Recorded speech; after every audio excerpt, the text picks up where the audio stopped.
Scientists say gravity is the weakest force in the universe, and yet it holds galaxies together. There's a parallel here, a very specific one, because there are women who operate on the same principle. They don't demand your attention. They don't perform for it. They simply exist, and the room reorganizes itself accordingly. Tonight, we're studying that force.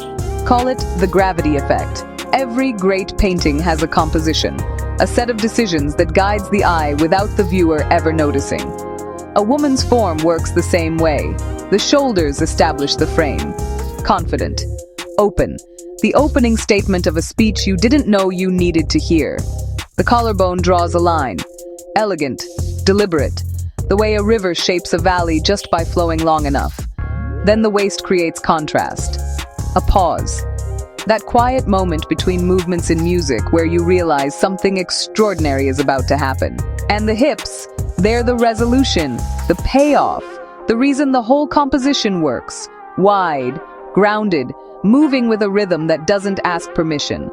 But here's what most people miss. It's not the shape that makes it unforgettable.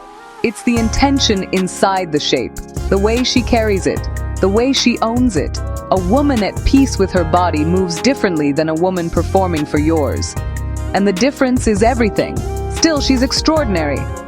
But moving, she becomes something else entirely. That walk, unhurried, grounded, deliberate.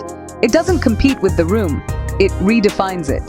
The slight sway of the hips isn't accent, it's punctuation. A glance back over the shoulder.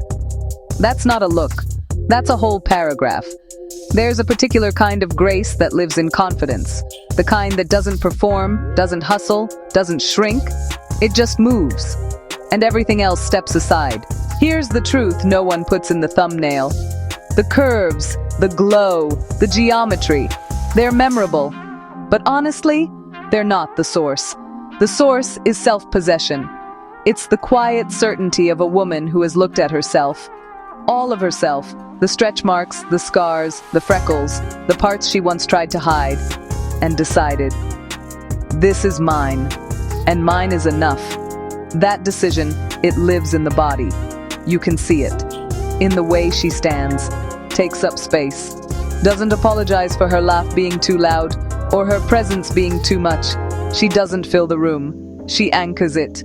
And that is what gravity actually looks like in human form. The gravity effect isn't rare. It's not reserved for the conventionally beautiful, the young, or the flawless. It lives in every woman who has decided, truly decided, to stop waiting for permission to take up space. The world doesn't bend for perfection. It bends for presence. And once you've felt that kind of presence in a room, you'll spend the rest of your life noticing when it's missing. Subscribe if you felt that, like if you needed the reminder, and share it with someone who forgot her own gravity. Class dismissed.